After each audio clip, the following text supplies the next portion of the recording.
Rain poured mercilessly over the sleepy streets of Winston-Salem, North Carolina, each drop a reminder of nature's indifference to human suffering. Inside Rosewood Coffee House, an old establishment that had weathered decades of storms, Lily, Marie Carter wiped down the last table of her shift, her green eyes reflecting the dim vintage lights that had witnessed countless stories within these walls.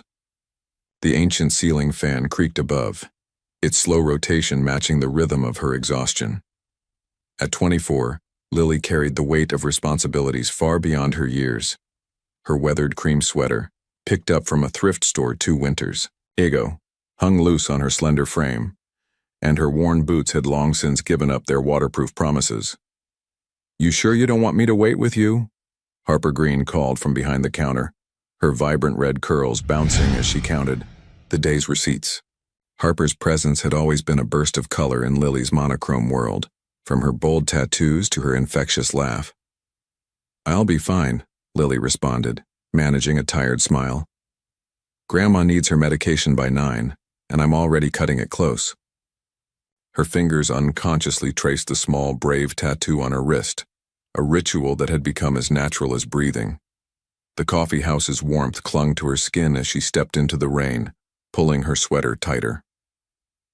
The streetlights cast long shadows across the wet pavement, creating an ethereal glow that transformed ordinary puddles into mirrors of the night sky. Lily hugged her bag closer, its contents including a fresh bagel she'd saved for her grandmother's breakfast tomorrow. That's when she saw him. A figure sprawled on the sidewalk, his expensive suit soaked through, looking more like a fallen angel than a man. The streetlight caught the gold of his watch, a jarring symbol of wealth against the gritty concrete. He wasn't moving, but she could see the shallow rise and fall of his chest. Most people would have walked past, most people would have called the police or pretended not to see. But Lily Marie Carter wasn't most people. Perhaps it was the same instinct that made her take in stray cats as a child. Or maybe it was the recognition of something broken that needed fixing, something she knew all too well. She approached carefully, her boots splashing in puddles that reflected fragments of neon signs from nearby stores. "Sir?" Her voice was gentle but firm. "Are you all right?" He stirred slightly, and when he lifted his head, Lily found herself staring into eyes that held storms of their own, steel blue-gray, unfocused, yet haunting in their despair. The scent of expensive whiskey mingled with rain, telling a story of privilege and pain. "I'm fine," he slurred, attempting to sit up and failing.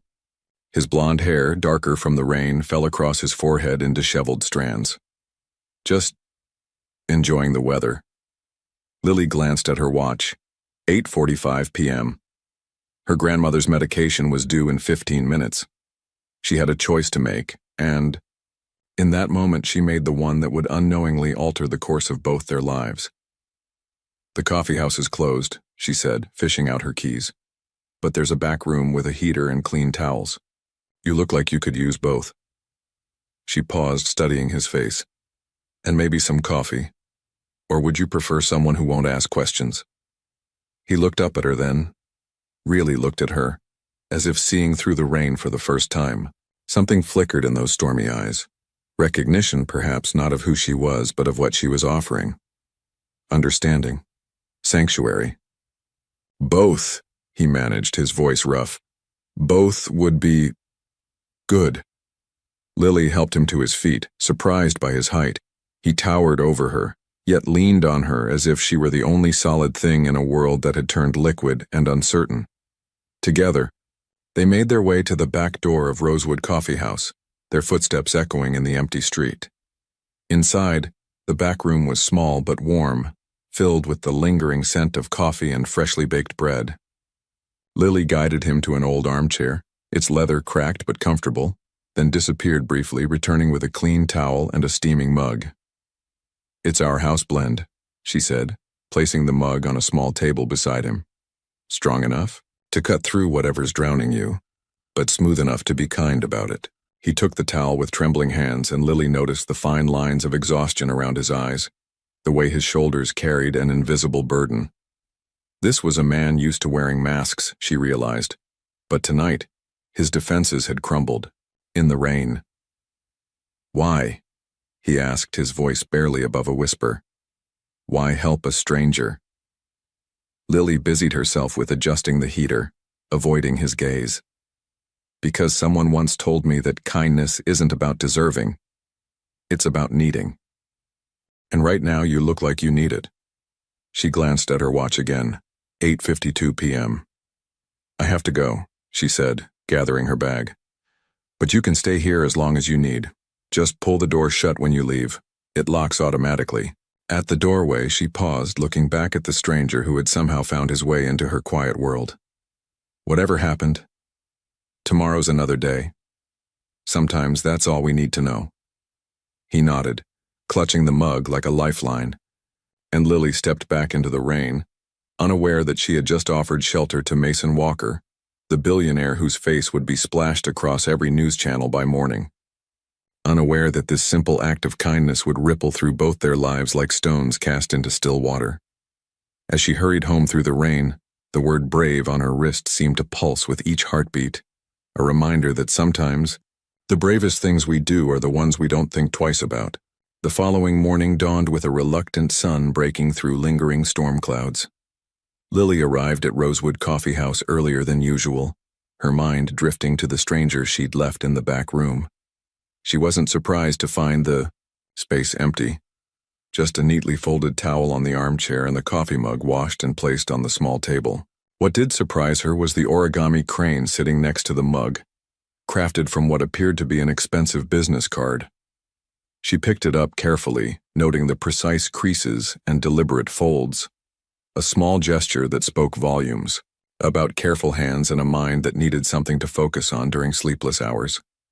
"Earth to Lily," Harper's voice cut through her thoughts as she burst through the door, her red curls contained today by a colorful headband. "You're not going to believe what happened last night. The wedding of the year, complete disaster." She waved her phone, excitedly, nearly knocking over a stack of cups. Lily placed the paper crane carefully in her apron pocket. "What wedding?" "The Walker-Russell wedding. You know, the Hotel Empire heir. Mason Walker left his bride at the altar, just disappeared. No one's seen him since yesterday afternoon." Harper leaned against the counter, scrolling through headlines. "They're saying it could impact the whole company's stock prices. Rich people drama is wild." Before Lily could respond, the morning rush began. Winston-Salem might be a relatively small city, but Rosewood's reputation for exceptional coffee and fresh pastries drew people from all walks of life. As she steamed milk and pulled espresso shots, Lily found her thoughts returning to the stranger from last night. His expensive suit, the quality watch, the air of someone used to a different world, but surely it couldn't be. The bell above the door chimed at exactly 7:30 a.m., and Lily looked up to see him walking in. Gone was the disheveled appearance from the night before, replaced by casual elegance, dark jeans, a gray Henley that brought out his eyes, and a leather jacket that probably cost more than her monthly rent. His blonde hair was neatly styled, though still maintaining that slightly tousled look that spoke of careful carelessness. Their eyes met across the counter, and for a moment, the busy coffee shop faded away. He offered a small, almost imperceptible nod as he approached the register. "Good morning," he said softly, his voice carrying none of last night's slurred edges. "I believe I owe you a proper thank you." Harper, who had been wiping down tables nearby, nearly dropped her cleaning cloth. She stared at him, then at her, phone then back at him, her eyes widening with recognition. Lily felt her heart rate quicken but maintained her composure. "The house blend again? Or would you like to try something different?" A ghost of a smile touched his lips. "I trust your judgment, whatever you recommend." She turned to the espresso machine, grateful for the familiar routine of coffee making. Her mind raced with questions, but she remembered her own words from the night before about not asking any. Behind her, she could hear Harper's barely contained excitement, practically vibrating with the need to speak. "Here," Lily said, presenting him with a carefully crafted cortado. Something balanced, strong enough to face the day, but with a touch of sweetness to remind you that not everything has to be bitter. He accepted the drink, their fingers brushing briefly. You have a way with metaphors. I have a way with coffee, she corrected, trying to ignore the electricity of that momentary contact. The metaphors are just a side effect of too many late-night reading sessions. He took a sip, his eyes closing briefly in appreciation. When they opened again, they held a warmth that transformed his entire face. Would you mind if I stayed for a while? I find myself in need of somewhere quiet. Lily gestured to a small table in the corner, partially hidden by one of the coffee house's many potted plants. That spot's good for thinking, or not thinking, whichever you need more. He settled into the corner table, pulling out a laptop that probably cost more than her car. Throughout the morning, Lily noticed how he would occasionally glance up from his screen, watching the ebb and flow of customers with something like wonder. He seemed particularly fascinated by the regulars, the old couples who shared muffins and finished each other's sentences, the college students with their textbooks spread across tables, the local artists who traded sketches for coffee. During a lull in customers, Harper cornered Lily by the pastry case. "That's Mason Walker," she whispered urgently. "The Mason Walker, the one who—" "I know." Lily cut her off, arranging croissants with more attention than necessary. And if he wanted everyone to know he was here, he wouldn't have chosen the quietest corner of a small coffee shop in Winston-Salem. Harper studied her friend's face. "You knew last night, didn't you, when you helped him?" "No," Lily said honestly, her hand unconsciously touching the paper crane in her pocket. "Last night, I just saw someone who needed help. That's all that mattered then, and it's all that matters now." The morning stretched into afternoon and Mason remained in his corner, occasionally ordering another coffee or a pastry. He was unfailingly polite to both Lily and Harper, though his eyes seemed to follow Lily more often than not. There was something different about him now, a vulnerability beneath the polished exterior, like a crack in expensive porcelain that made it more interesting, more real. Around 2 o'clock, a group of businessmen entered, their loud voices discussing stock prices and market fluctuations. One of them mentioned the name Walker, and Mason tensed visibly, his fingers drumming an anxious pattern on the table. Without a word, Lily walked over and placed a plate with a warm chocolate chip cookie next to his laptop. When he looked up questioningly, she shrugged. "Sometimes sweet things help with bitter moments. No charge." He caught her wrist gently as she turned to leave, his thumb brushing over her brave tattoo. "Thank you," he said, and somehow she knew he wasn't talking about the cookie. "For last night, for this morning, for—" He gestured vaguely at the busy coffee shop. "Letting me just be." Lily felt the weight of his gratitude, saw the cost of vulnerability in his eyes. "Everyone deserves a safe harbor in a storm," she said simply.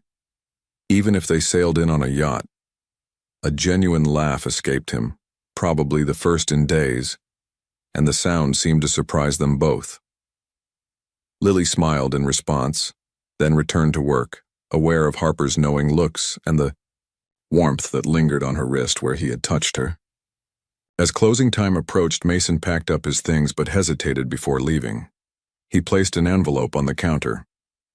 "For last night's coffee and towel use." Lily pushed it back without opening it. The coffee was on the house, and kindness isn't for sale.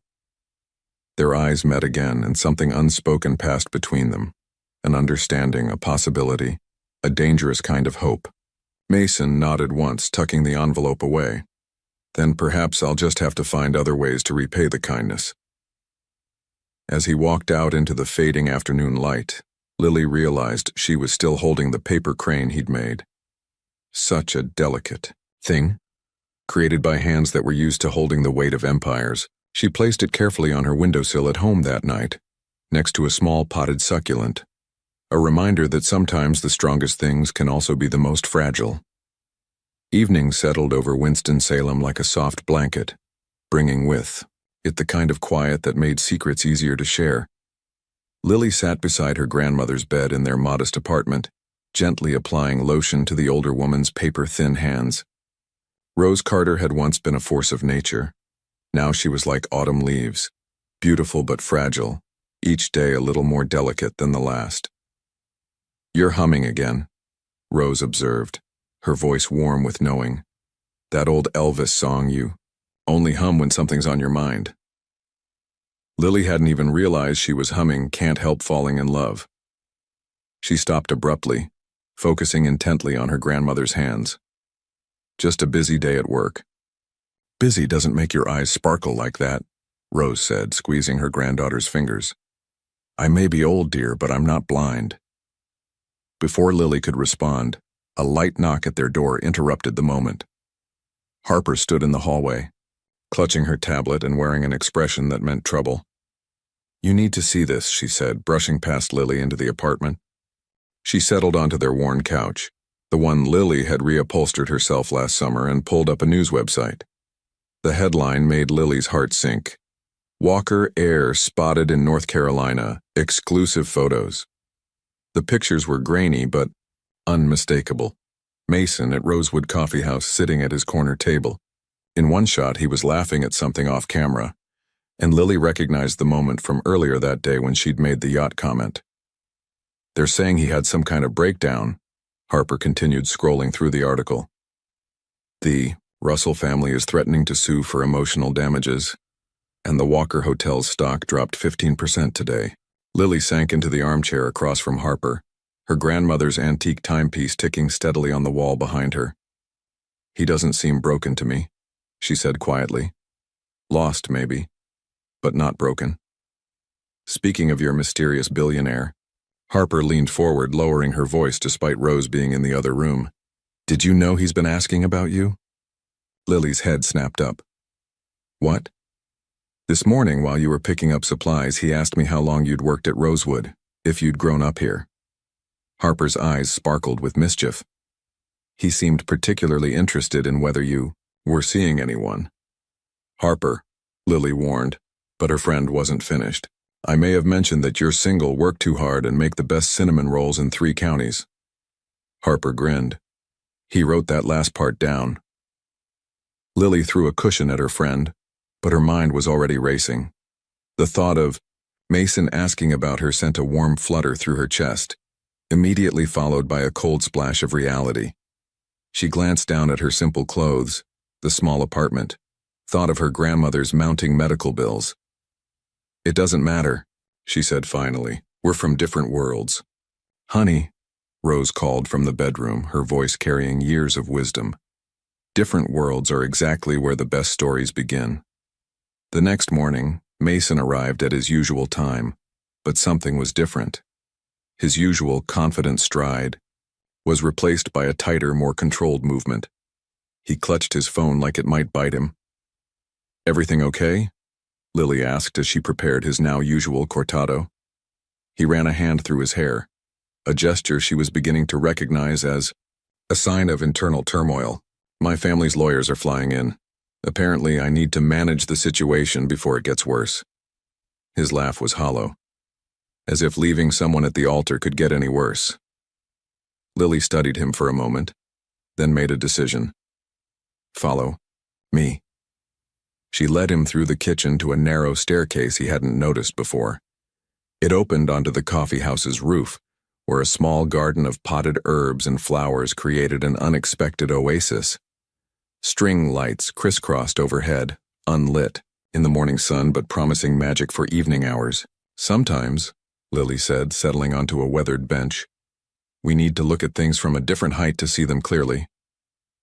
Mason sat beside her, close enough that she could smell his expensive cologne mingling with the rosemary and lavender around them. "I've been looking at things from penthouses my whole life. Hasn't helped much." "Then maybe you need to look from somewhere more grounded." She turned to face him. "Why did you do it?" He stared out at the city skyline, his profile sharp against the morning light. "Everyone thinks they know why. The papers are full of theories. Cold feet, another woman, business dealings gone wrong." He shook his head. "The truth is both, simpler and more complicated." "I'm good with complicated," Lily said softly.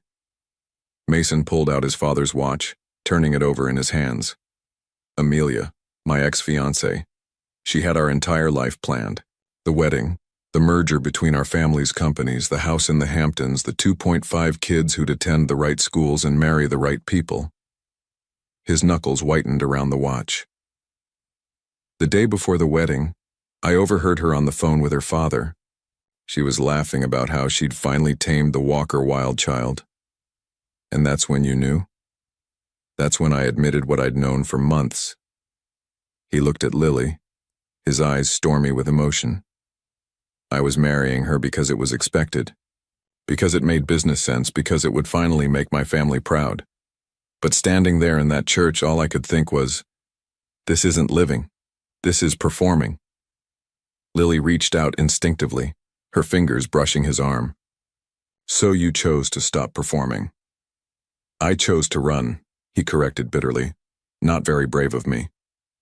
Bravery isn't about not being scared, Lily said, unconsciously touching her wrist tattoo. It's about being terrified and moving forward anyway. Mason caught the gesture, his eyes finding her tattoo. Your mother? He asked quietly. Lily nodded, surprised he'd made the connection. She left when I was 12. No note, no goodbye. Just gone. She forced a small smile. I got this to remind myself that surviving abandonment makes you brave, not broken. Is that why you helped me that night? Because you know what it's like to be left? I helped you because you needed help, Lily said simply. The rest, that's just life writing its own story. They sat in comfortable silence, watching the EO city wake up below them. In the distance, church bells chimed the hour and Mason sighed. I should go. The lawyers will be waiting. He stood but hesitated. Lily, thank you. For the roof, for listening, for not trying to tame the wild child, she suggested with a small smile. He laughed, and this time it reached his eyes. For seeing me. Just me. As he turned to leave, Lily called after him. Mason, whatever you decide to do about the lawyers, the press, all of it, make sure it's your choice this time. Not your family's, not the company's. Yours. He nodded once, something shifting in his expression.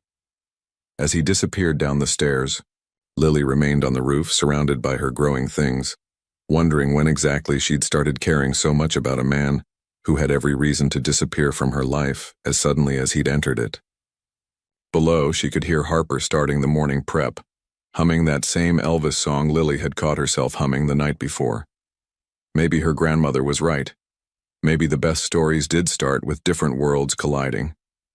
But as she headed back downstairs to start her shift, Lily couldn't help wondering, in those stories, what happened to the people who dared to cross the divide? The lawyers arrived in sleek black cars that looked out of place on Rosewood Coffeehouse's modest street. Through the front windows, Lily watched as 3 men in expensive suits emerged, their polished shoes clicking against the sidewalk. Mason sat at his usual corner table, his posture stiff as a board, the carefree man from the rooftop garden nowhere to be seen. Harper nudged Lily's arm. Those shoes probably cost more than our monthly rent. Their watches cost more than the whole building, Lily murmured, trying to focus on the latte art she was creating. But her hands weren't steady enough and the heart came out looking more like a broken circle. The lawyers settled around Mason's table, their voices low but their presence filling the entire cafe. Regular customers glanced over curiously, smartphones, discreetly appearing to capture photos of the scene. Lily wished she could protect Mason from the publicity, shield him from the prying eyes. But all she could do was keep the coffee flowing and try to maintain some semblance of normalcy. Mr. Walker, one of the lawyers spoke loud enough for his voice to carry, the Russell family is prepared to drop all potential litigation if you make a public statement apologizing for your impulsive behavior.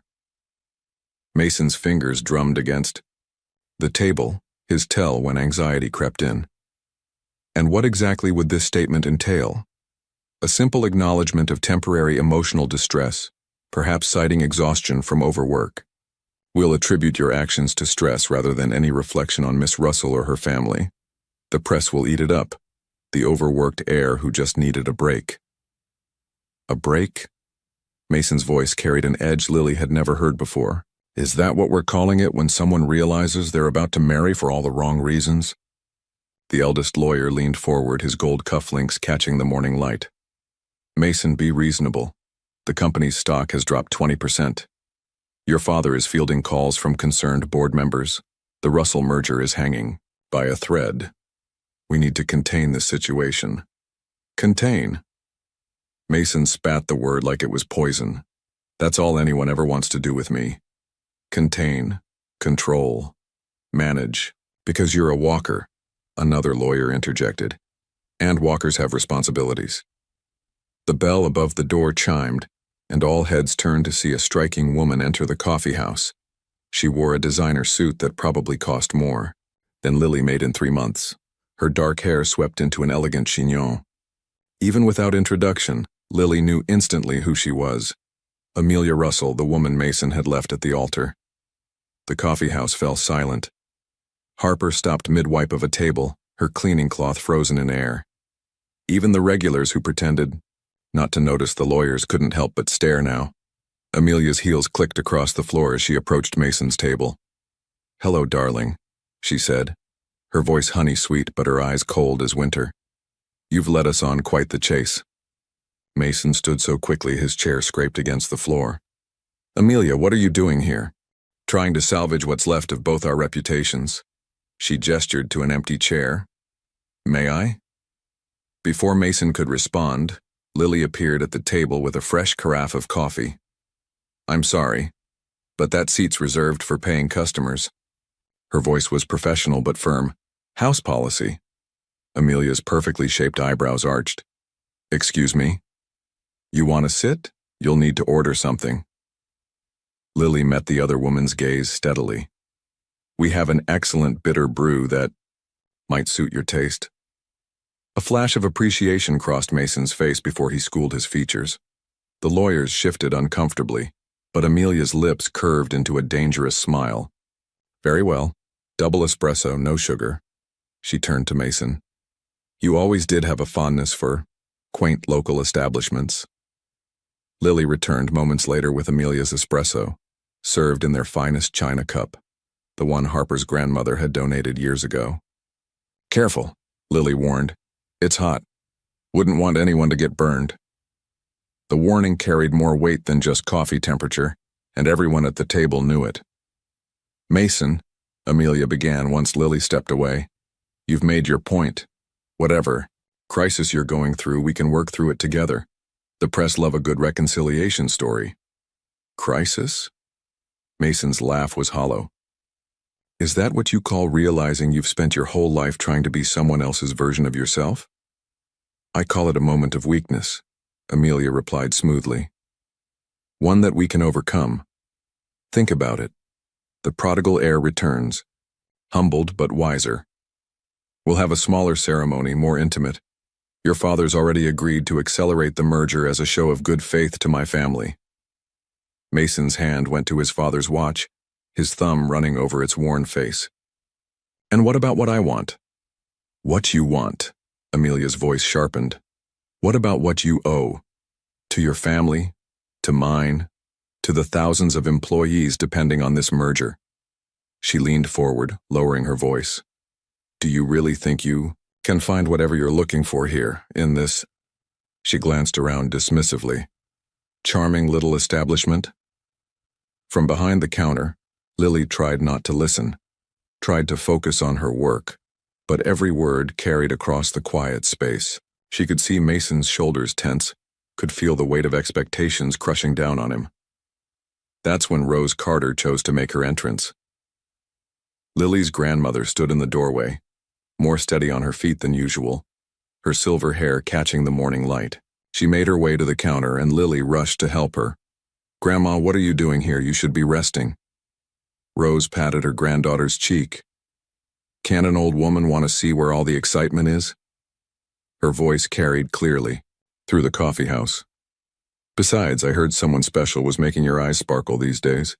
Mason's head turned at that, his eyes finding Lily's across the room.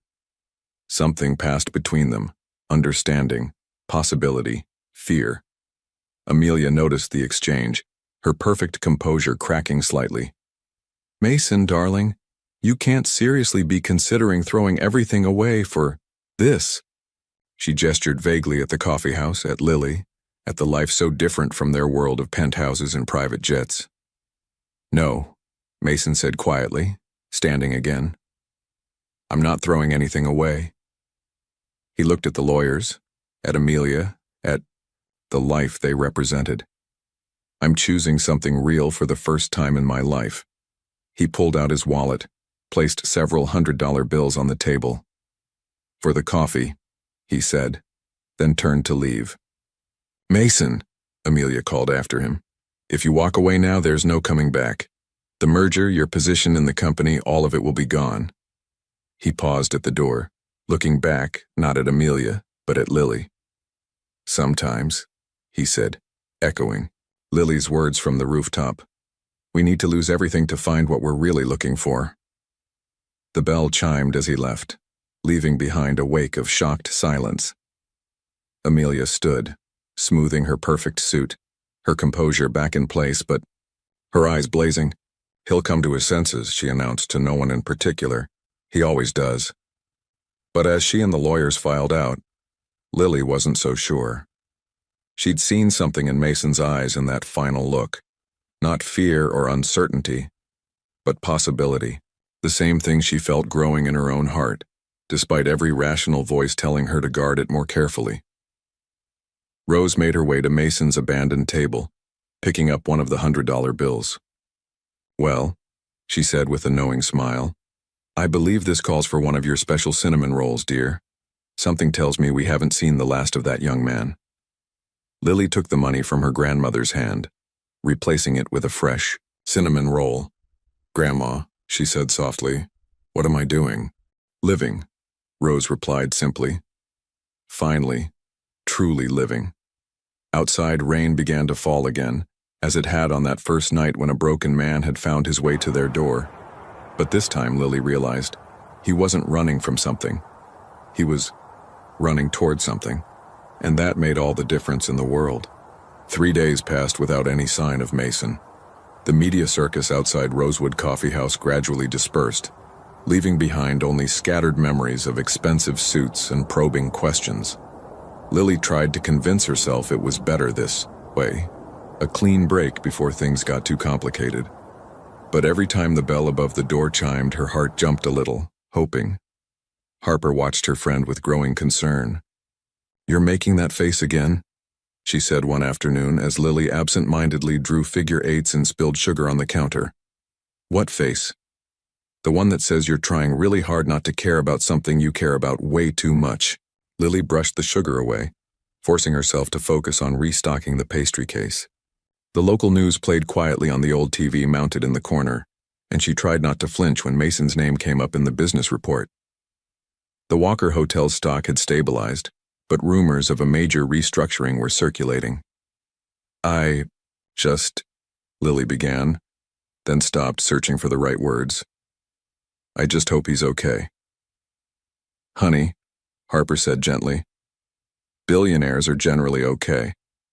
It's the rest of us you need to worry about.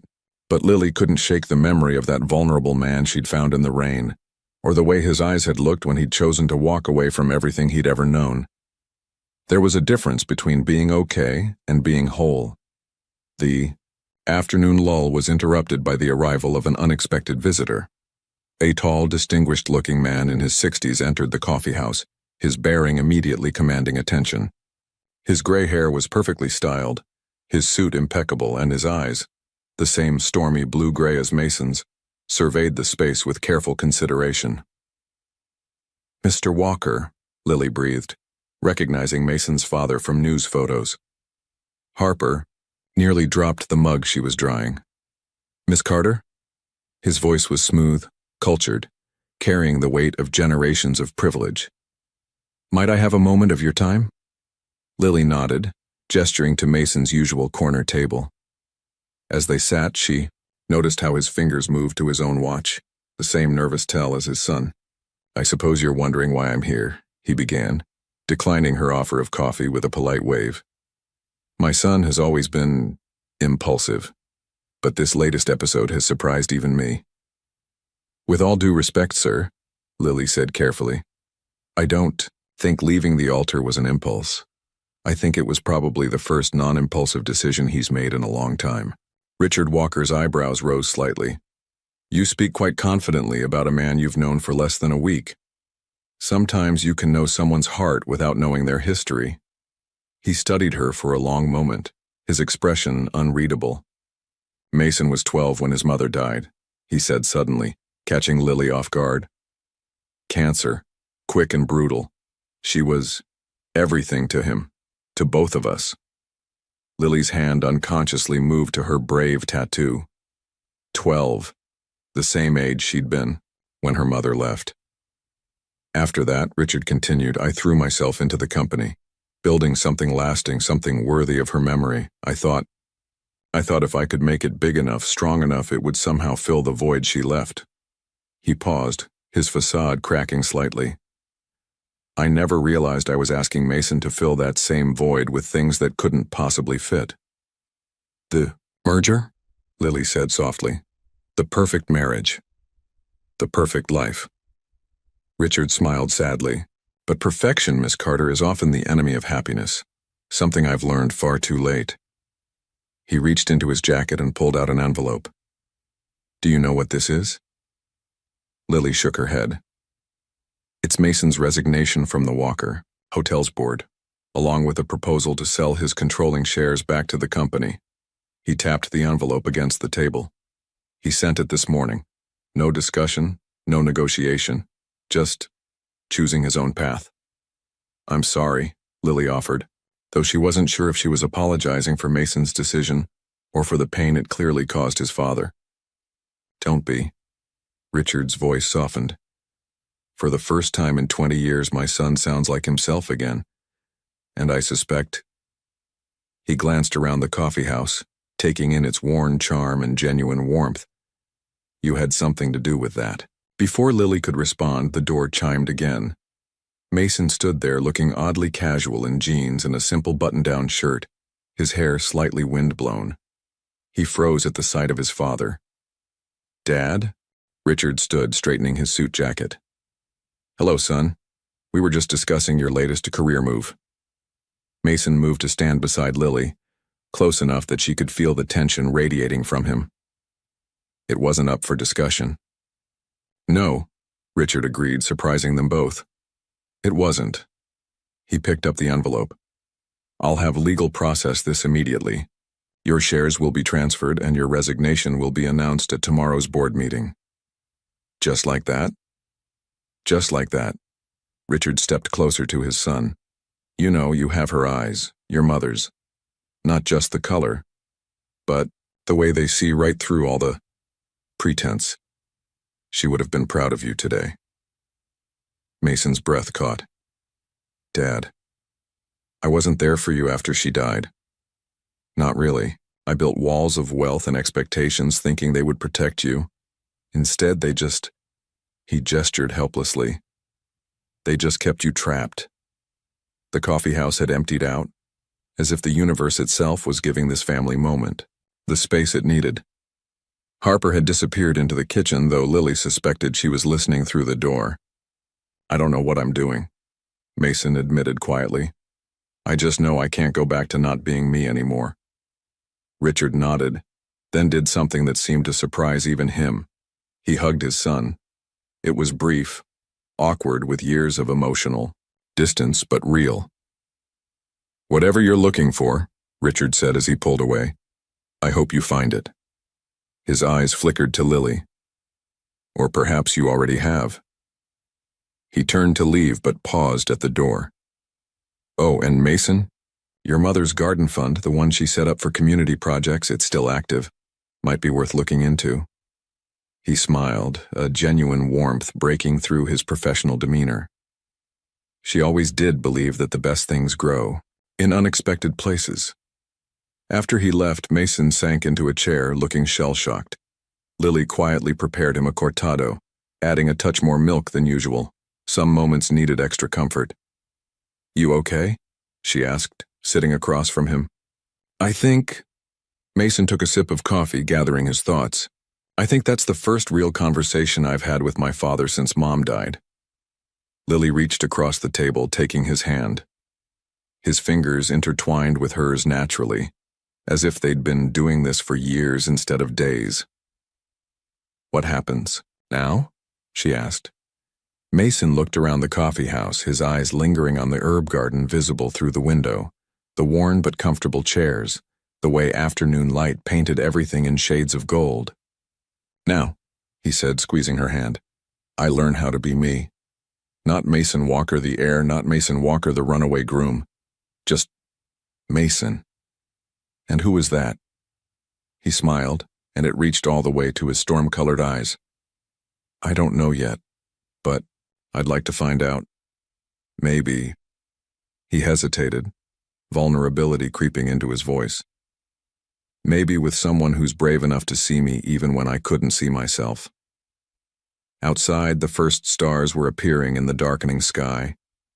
Through the kitchen door, they could hear Harper humming that Elvis song again, and somewhere in the distance, church bells marked the hour.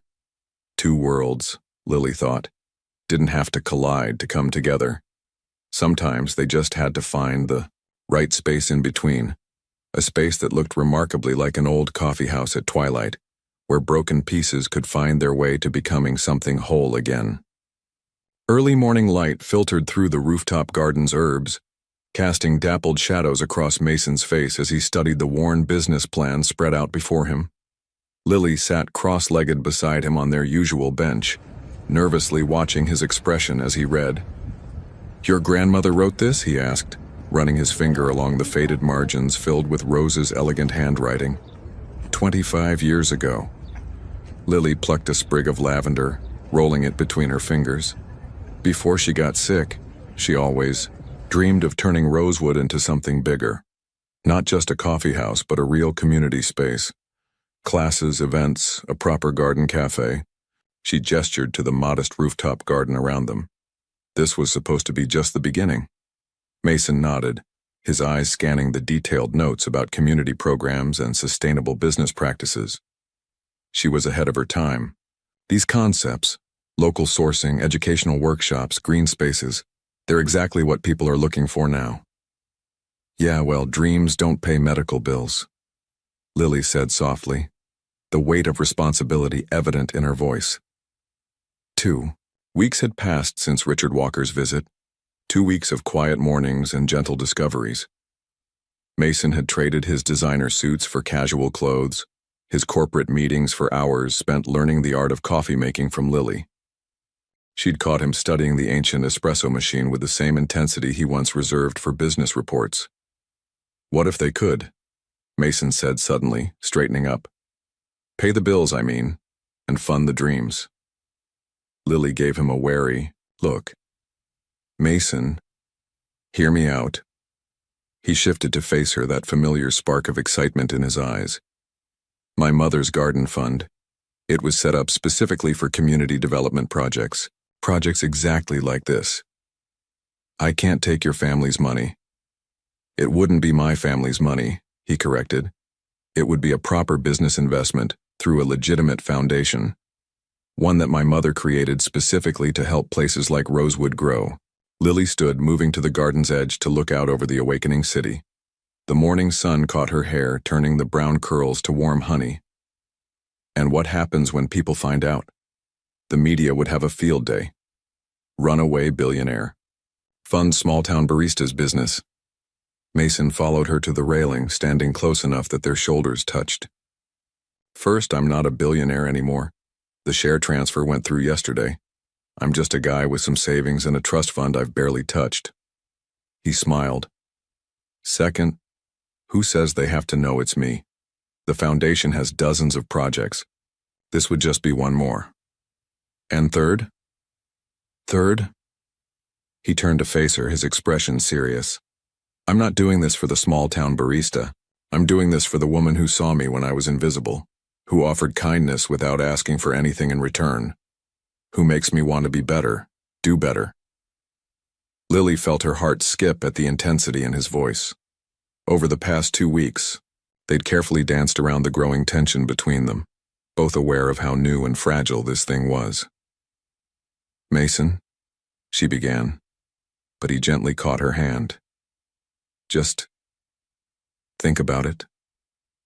Look over the paperwork. Talk to Harper and Rose. Make the decision that's right for Rosewood.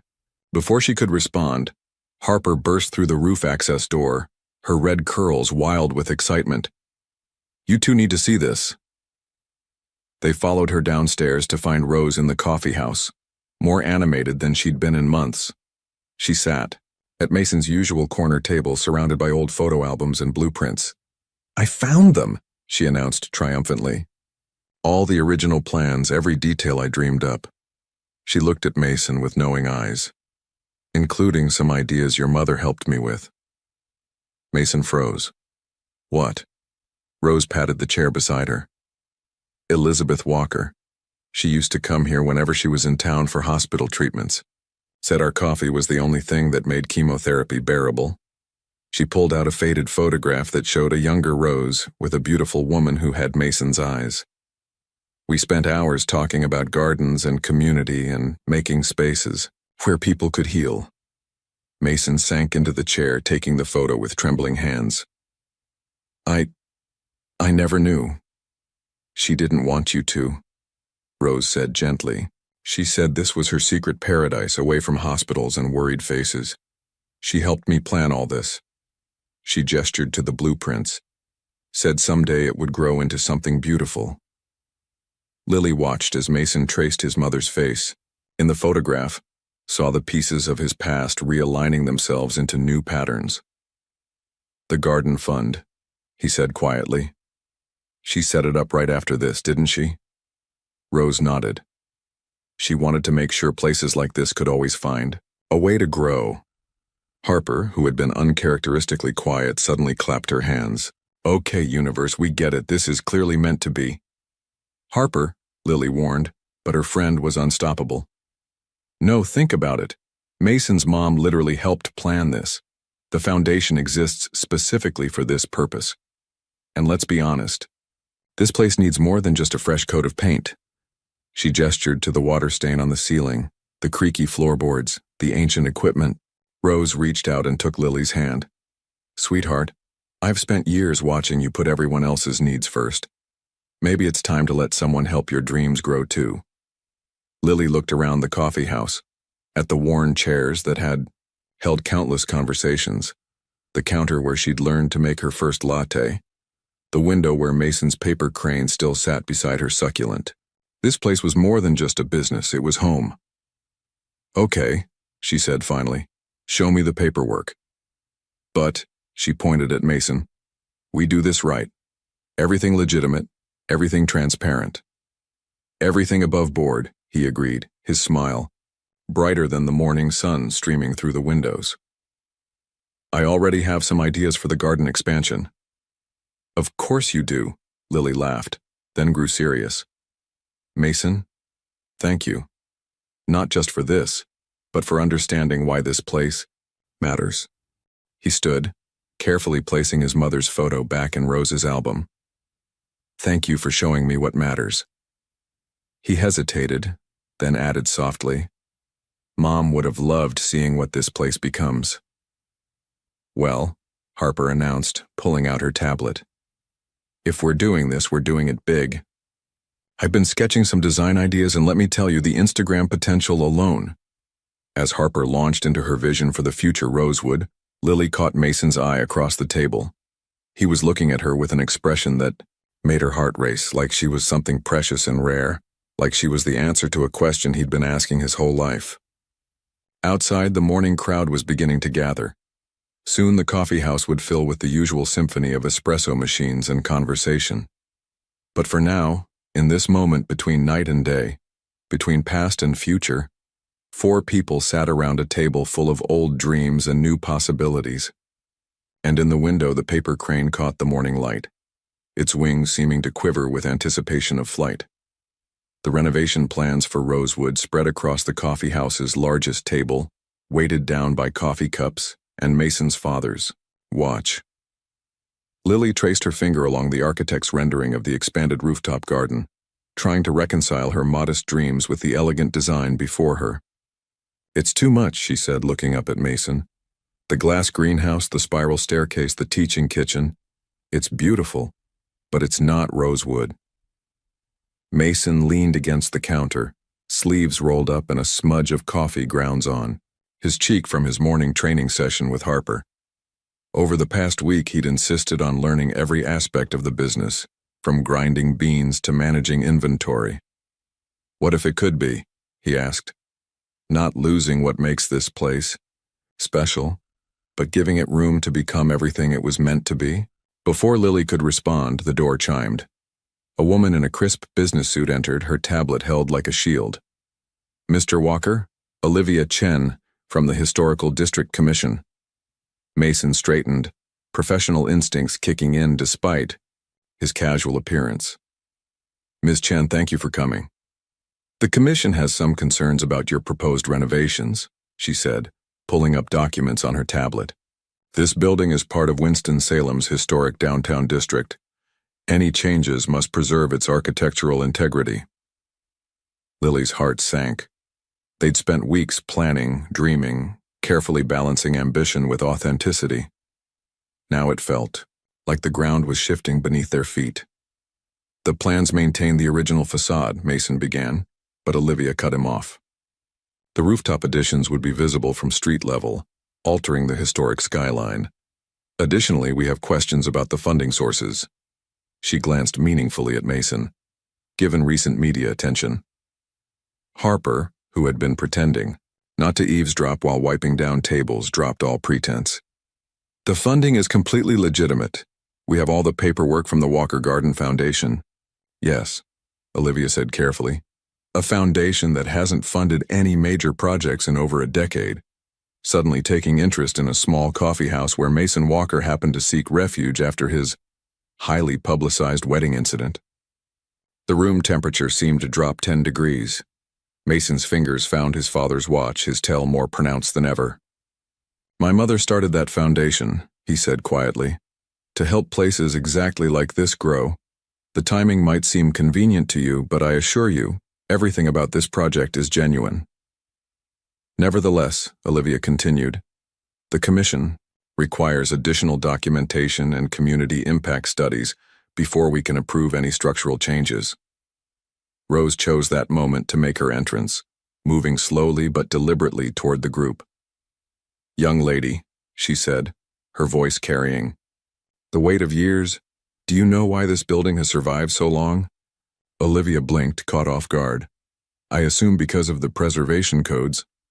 Because it's always been a place of gathering, Rose corrected. Through wars, depressions, social changes, this building has adapted while keeping its heart. First as a general store, then a bookshop, now a coffee house. She gestured to the walls around them. History isn't just about preserving bricks, it's about preserving purpose. Lily watched as Rose pulled out the photo album they'd discovered the week before, showing Olivia pictures of the building through the decades. Each image showed people coming together, finding community within these walls. The greenhouse we want to build, Rose continued, it's not just for show.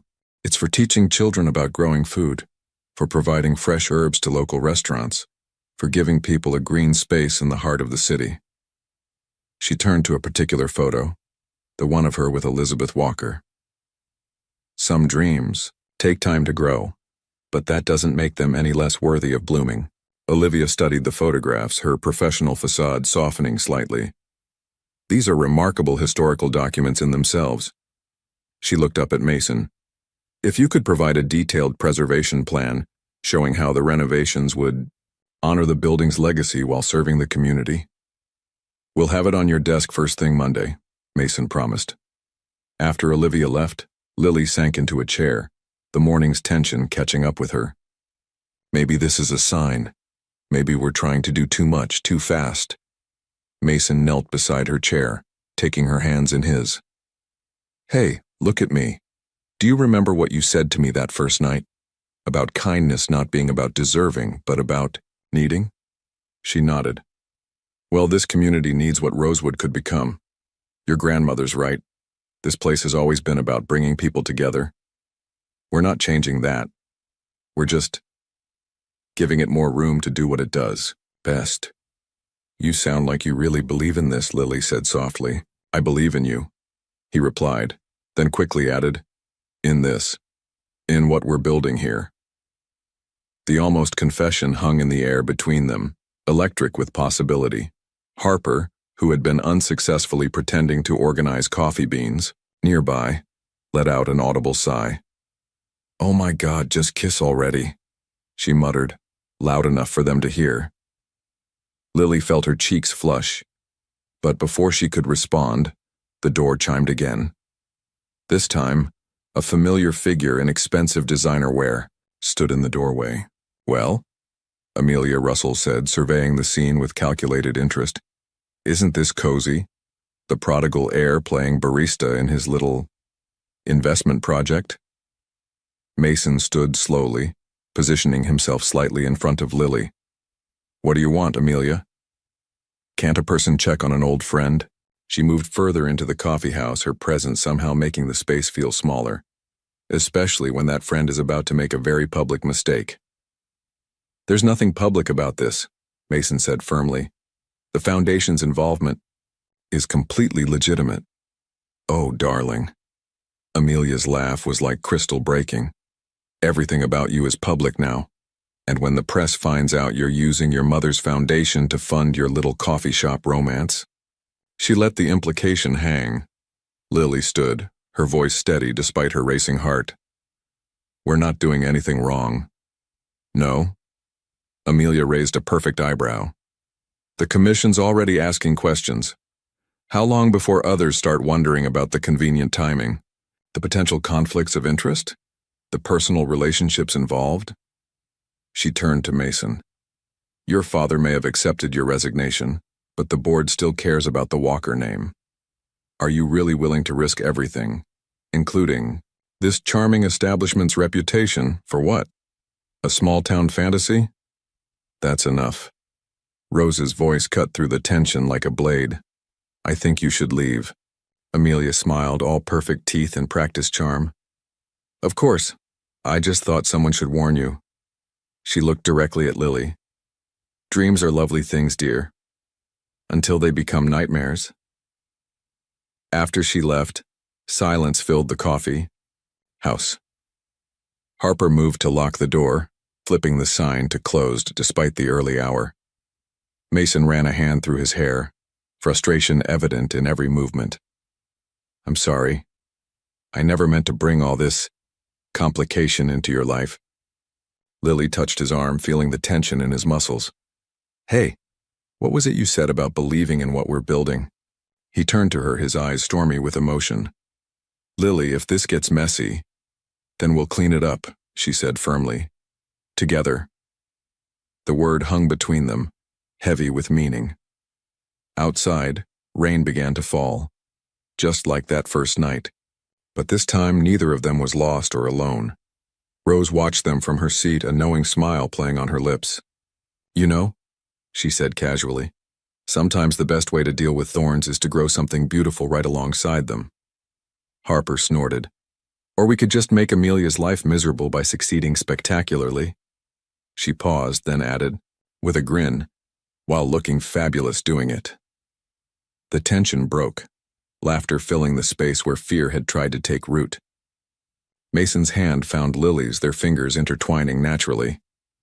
So, he said, turning back to the renovation plans, about that greenhouse. And just like that, they were planning again, dreaming again, growing something new in the face of opposition. Because sometimes, Lily realized, the best response to those who try to clip your wings is to simply spread them wider and fly anyway. The headlines exploded across every major news outlet by morning. Walker heirs secret coffeehouse investment. Raises eyebrows. The story had everything. Money, romance, small-town charm twisted into scandal. Somehow the press had obtained documents from the Historical District Commission, including photos of Mason and Lily together at Rosewood. Mason paced the length of the coffeehouse, his phone buzzing incessantly with calls from reporters and old business contacts. The morning rain pounded against the windows, matching his dark mood. We need to get ahead of this, Harper insisted, scrolling through the coverage on her tablet. Look, they're painting it like some sort of shady financial scheme. Sources close to the Russell family suggest potential misuse of foundation funds.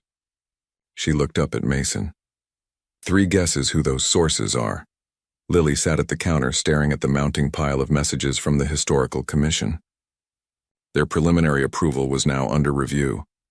The community impact presentation they'd worked so hard on was scheduled for that afternoon, but now it felt tainted by suspicion. Maybe, she said quietly, we should pause everything, just until this dies down. Mason stopped pacing. No, that's exactly what they want. For us to back down, to admit there's something to hide. He moved to stand beside her, close enough that she could feel the warmth radiating from him. We've done nothing wrong, haven't we? Lily turned to face him, her green eyes troubled. You changed your whole life, walked away from everything, and now you're pouring money and time into this place. She hesitated. Into whatever. This is between us. How is that not going to look suspicious? Before Mason could respond, the door chimed. Richard Walker stood there impeccable despite the rain, holding a thick folder. Actually, he said, stepping inside, I might be able to help with that. He placed the folder on the counter. Elizabeth's journals, all of them, from her last few years. He looked at Rose. Including her entries about this place, about the plans you made together. Rose moved forward eagerly, her fingers trembling slightly as she opened the folder. Inside were dozens of handwritten notebooks, filled with Elizabeth Walker's elegant script. Mason leaned over his grandmother's shoulder, seeing his mother's words for the first time in 20 years. Rose's coffee house feels more like home than any luxury hotel, he read aloud, his voice catching. We spend hours planning what it could become, a sanctuary in the city, a place where anyone can grow something beautiful. Today we sketched out the rooftop garden. Rose understands that sometimes the best medicine isn't found in hospitals, but in having somewhere to heal, to dream, to belong. Lily watched as Mason's hands shook slightly, touching his mother's. Handwriting. Richard placed a gentle hand on his son's shoulder. The foundation wasn't just some tax write-off, Richard explained. It was Elizabeth's legacy. She wanted to create spaces that could do what this place did for her, offer comfort, community, hope. He turned to Lily. The fact that my son found his way here, that he sees the same potential she did, that's not suspicious. That's destiny. A crash of thunder punctuated his words, making everyone jump. Harper, who had been uncharacteristically quiet, suddenly straightened. That's it, she exclaimed. The presentation. We don't just show them renovation plans, we show them this. The history, the connection, the way everything came full circle. You think the commission will care about old journals? Lily asked. They'll care about the story, Mason said, understanding dawning in his eyes. About preserving not just the building, but the vision that's been waiting 20 years to bloom. Rose was already pulling out specific journal entries, her experienced teacher's mind organizing them into a narrative. Elizabeth wrote about sustainable urban gardens, about creating gathering spaces that could evolve with their communities. Everything we're proposing, she and I dreamed it first. The door chimed again and Olivia Chen from the commission stepped in, shaking rain from her umbrella. I hope I'm not too early for the presentation, but given the morning's news... Actually, Lily said, standing straighter, your timing is perfect. She gestured to the journals spread across the counter. We have something new to show you. The next hour unfolded like a story being remembered rather than told. Rose read from Elizabeth's journals while Mason and Lily showed how each modern renovation plan connected to those original dreams. Harper pulled up before and after mock-ups on her tablet, demonstrating how the proposed changes would enhance rather than alter the building's historic character. The greenhouse, Mason explained, pointing to his mother's sketches. She designed it to mirror the original glass transom windows. The spiral staircase follows the same curve as the building's 1920s architectural details. Everything new grows from something that was already here. Olivia moved through the documents with growing interest, pausing at a particular entry. A building is only as historic as its ability to keep serving its community. She read aloud. Your mother wrote that? She believed that preservation wasn't about keeping things frozen in time, Richard added. It was about helping them grow in the right direction. Outside, the storm was beginning to clear, sending rays of sunlight through the old windows. They caught the copper fixtures Harper had spent weeks polishing, creating halos of warm light across the historical photographs now arranged on the walls. Well, Olivia said finally, closing her notebook, I think the commission needs to see all of this. The connection between past and present, the community vision. She smiled slightly. It's not often we get to preserve a dream in progress. After she left, promising to expedite their review, the tension in the room finally broke. Harper immediately started planning a social media campaign to share the real story before the press could spin it further. Rose and Richard became absorbed in the journals, sharing memories of Elizabeth. Lily found Mason standing by the window, watching the sun break through the clouds. Hey, she said softly. You okay? He turned to her, and something in his expression made her heart skip. I kept asking myself why I ended up here that night. Out of all the places I could have collapsed, why your doorstep? Just lucky, I guess, she tried to joke, but her voice wavered. Mason took her hand, his thumb brushing over her brave tattoo. Or maybe I was following a path my mother left for me, to the exact place I needed to find, to the exact person I needed to meet. The air between them felt charged, heavy with everything still unsaid. Around them, the coffee house hummed with activity. Harper's excited planning, Rose and Richard's quiet conversation, the familiar whir of the espresso machine. Mason, Lily began, but he shook his head. I know there's still the media storm to weather, and the commission's final approval to get, and probably a dozen other obstacles we haven't even seen yet. His eyes held hers, intense and certain. But standing here, in this place, that helped both our mothers heal in different ways, I need you to know something. Lily's heart thundered in her chest. What? That every step I've taken since that rainy night, leaving the company, fighting for these renovations, all of it, they weren't steps away from my old life. They were steps toward you. The words hung between them, honest and vulnerable, and real. Outside, the storm had fully cleared, leaving behind a sky washed clean and new. And in that moment, surrounded by history and hope and possibility, Lily realized that sometimes the bravest thing you can do is let yourself believe in the kind of love that feels like coming home. The Historical Commission's approval came on, the same morning that Rose collapsed. One moment she was sharing Elizabeth's journals with a group of eager architecture students who'd come to document Rosewood's renovation plans. The next, she was crumpling to the floor, papers scattering like autumn leaves. The hospital waiting room smelled of antiseptic and stale coffee. Lily sat rigid in an uncomfortable chair, her clothes still dusted with the day's coffee grounds. Mason hadn't left her side since the ambulance arrived, his hand steady around hers. She's strong, he kept saying, though his voice carried an edge of fear they both recognized. They'd seen too many loved ones in hospitals not to know how quickly things could change. Harper paced nearby, her vibrant hair pulled back in a messy bun, her usually perfect makeup smudged from worried tears. The doctor said it was just exhaustion, right? Too much excitement with the renovation plans and everything? Before Lily could respond, rapid clicking of heels announced Amelia's arrival. She strode into the waiting room like she owned it, followed by two men in expensive suits. Mason, she said, her voice carrying false sympathy. I came as soon as I heard. This must be so difficult, especially with the Foundation's review meeting tomorrow morning.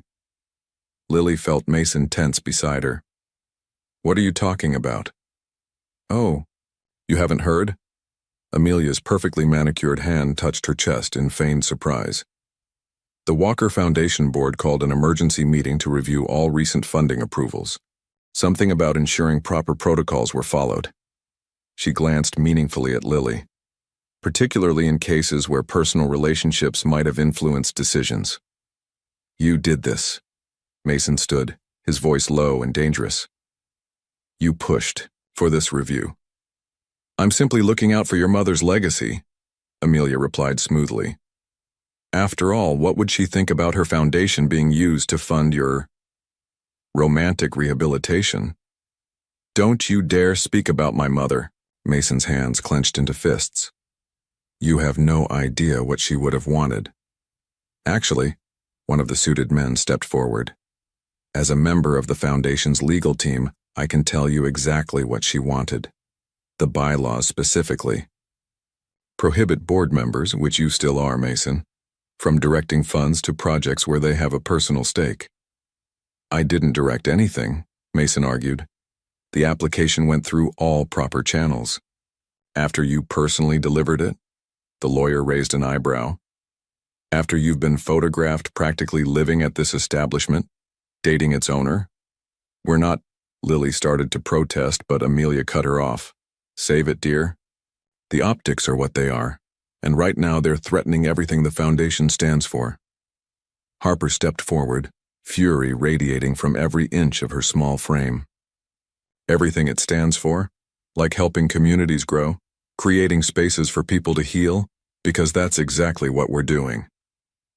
Noble intentions, Amelia smiled coldly, don't excuse ethical breaches. A nurse appeared in the doorway. Miss Carter, your grandmother's asking for you. Lily stood on shaky legs.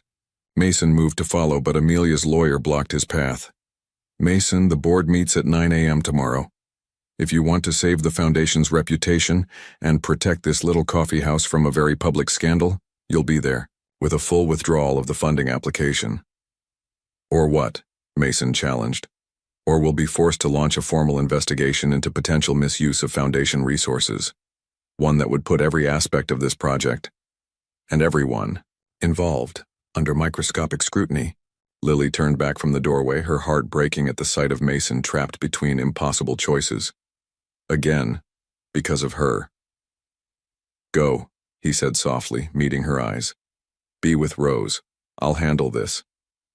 The hospital room was dim and quiet except for the steady beep of monitors. Rose lay against white pillows, looking smaller and more fragile than Lily had ever seen her, but her eyes were clear and sharp as ever. You're thinking too loud, Rose said, patting the bed beside her. Sit. Tell me what's happening out there. Lily perched carefully on the edge of the bed, trying to keep her voice steady as she explained about Amelia, the Foundation review, the threats of investigation. And now Mason has to choose, she finished, tears finally spilling over. Between his mother's foundation and you? Rose reached up to wipe her granddaughter's cheek. Oh, sweetheart. When will you learn that love isn't about choosing between things? It's about choosing what's right even when it hurts.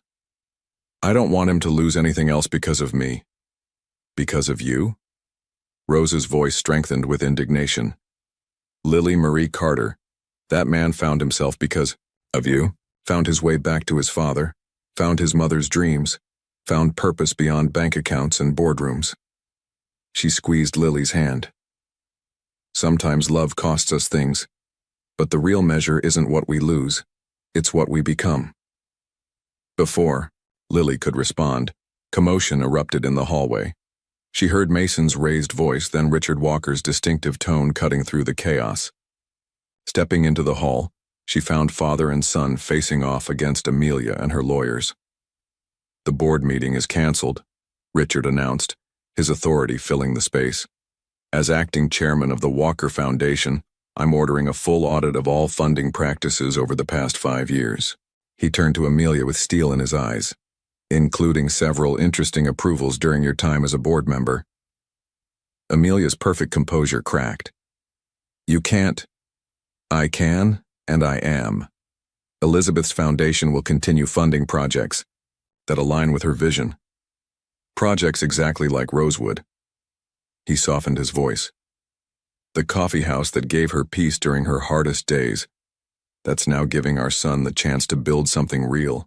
The bylaws, one lawyer began, but Richard cut him off. State that board members cannot direct funds to personal projects. Mason didn't direct anything. I did. Because I recognized in Rosewood exactly what my wife saw all those years ago, a place where broken things can become whole again. Mason stared at his father, understanding dawning. You knew? About Mom coming here? I followed her once, Richard admitted, worried about where she was spending her good days between treatments. Found her sitting with Rose, planning gardens and futures. He smiled sadly. It was the happiest I'd seen her in months. Amelia's heels clicked against the linoleum as she backed away. This isn't over. Actually, Harper's voice rang out as she held up her phone. It is, because I just live-streamed this whole conversation to Rosewood's 20,000 Instagram followers, complete with your threats and Richard's revelations about the foundation. She grinned fiercely. I think the public can decide for themselves what Elizabeth Walker would have wanted for her legacy.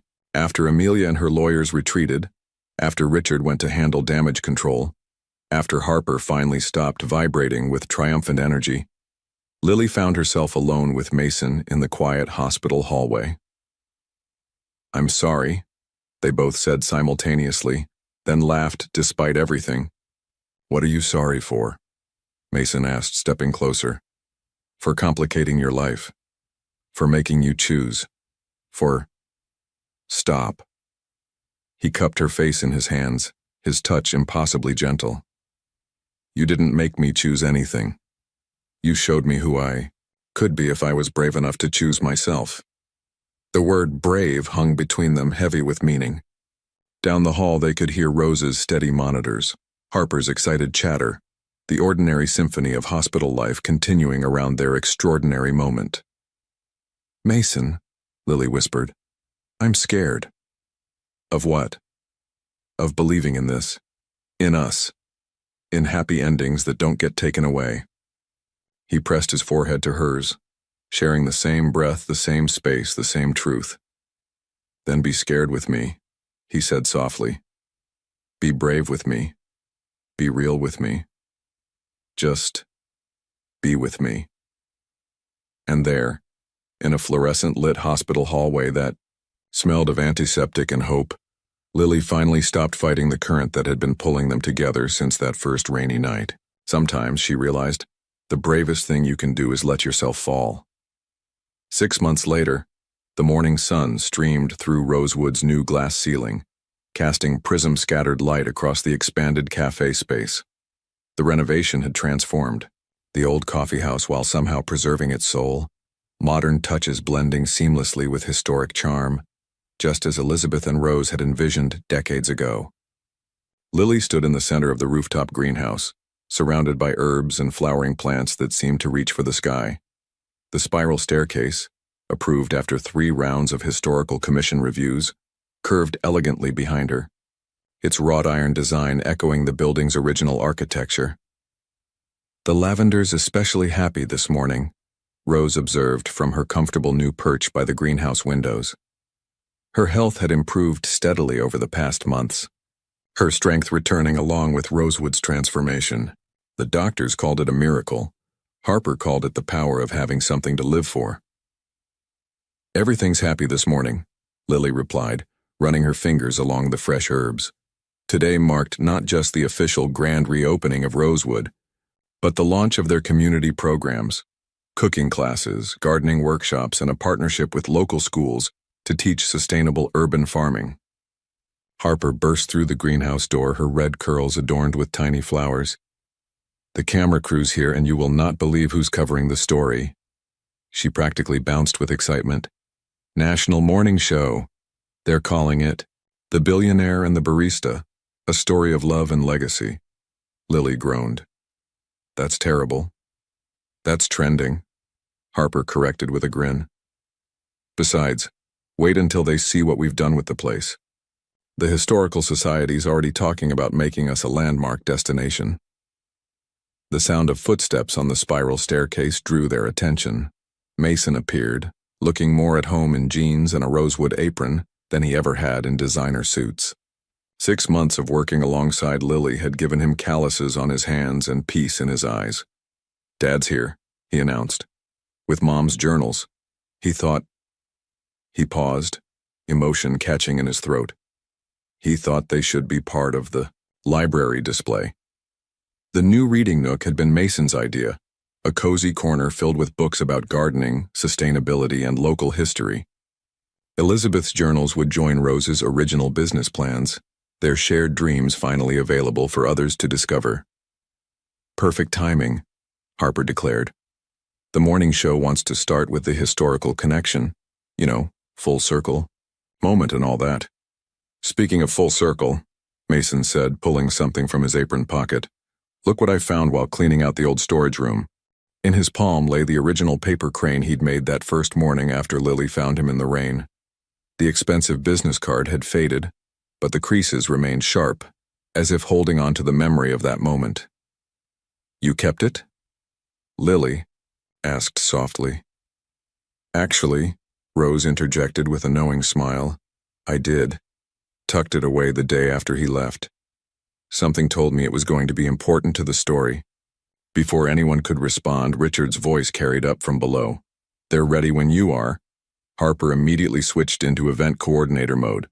Okay, places everyone. Rose, you're perfect right there by the herbs. Mason, Lily, maybe by the railing. The city view behind you is gorgeous this morning, but Mason caught Lily's hand before she could move. Wait, there's something I need to say first. Her heart skipped at the serious note in his voice. What's wrong? Nothing's wrong. Everything's... He looked around at the thriving greenhouse, at Rose beaming from her chair, at Harper pretending not to eavesdrop while adjusting flower arrangements. Everything's finally right. Because of you. Because you offered shelter to a stranger in the rain. Because you saw me when I was invisible. Because you taught me that real love isn't about grand gestures or social expectations. It's about showing up day after day and choosing to grow together. Lily felt tears threatening. Mason. He dropped to one knee and the greenhouse seemed to hold its breath. From his pocket he drew not a ring box but the worn key to Rosewood's front door, the one she'd used to let him in that first night. I'm not asking you to marry me, he said, holding up the key. Not yet. We've both had enough of rushing into things we're not ready for. His eyes held hers, stormy blue-gray meeting forest green. I'm asking you to keep building this dream with me, to keep teaching me about coffee and kindness and courage, to keep showing me that the best things in life grow slowly, with patience and care and love. Harper had given up all pretense of not watching, her phone discreetly recording the moment. Rose dabbed at her eyes with a handkerchief. The night you found me, Mason continued. I was lost in every way possible, but you didn't try to fix me. You just gave me space to find my way back to myself. And somehow, that path led right here, to this place, to these people, to you. Lily knelt beside him, taking the key in trembling fingers. You know I already have a key to Rosewood, right? Mason laughed, the sound pure and free. Yeah, well, I never claimed to be smooth. I just claim to be yours, if you'll have me. I had you the moment you walked in that door, Lily whispered, then kissed him. The greenhouse erupted in cheers, not just from Harper and Rose, but from the entire Rosewood staff who had gathered on the spiral staircase to witness the moment. Richard stood at the bottom, one hand resting on Elizabeth's journals, his eyes suspiciously bright. When they finally broke apart, the morning sun had reached its full strength, turning the greenhouse into a cathedral of light and growing things. Below, they could hear the first customers arriving for the grand reopening, the familiar symphony of coffee grinding and conversations beginning. Ready to face the cameras? Harper asked, her own cheeks wet with happy tears. Lily looked at Mason, at their families, both born and chosen, at the dream they'd built together from the scattered pieces of their broken pasts. Actually, she said, can we have just one more minute? They stood at the greenhouse railing, looking out over the city where their story began. The paper crane sat on the ledge beside them, its wings catching the light. You know what I think? Lily said softly. What's that? I think your mom and my grandmother knew exactly what they were doing when they planned this place. They knew that someday, someone would need the kind of shelter that only grows from love. Mason wrapped his arms around her, and together they watched the city wake up below them. The morning show crew was setting up cameras. Early customers were discovering the newly renovated space, and somewhere in the distance church bells marked the hour. "You still haven't given me an answer," he murmured against her hair. Lily turned in his arms, touching the brave tattoo on her wrist, the marking that had once reminded her of abandonment but now spoke of new beginnings. "Yes," she said, simply. "To building dreams with you, to growing together, to finding home in the most unexpected places. Yes to all of it." And as they descended the spiral staircase to greet their waiting audience, Lily realized that some stories don't end with happily ever after. The best ones end with something truer, with two people choosing each other every day, with dreams taking root in fertile soil, with love that grows like wildflowers through the cracks in our broken places. Up in the greenhouse, the paper crane kept its vigil, a reminder that sometimes the most beautiful things begin with a single act of kindness on a rainy night. And in the library corner below, Elizabeth's journals sat beside Rose's plans, their shared vision finally blooming into reality. Because some dreams, like the best kinds of love, just need time and tenderness to grow.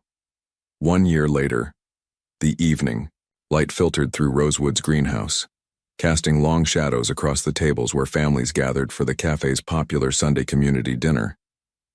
The scent of fresh herbs mingled with coffee and laughter, creating the kind of atmosphere that couldn't be designed, only grown.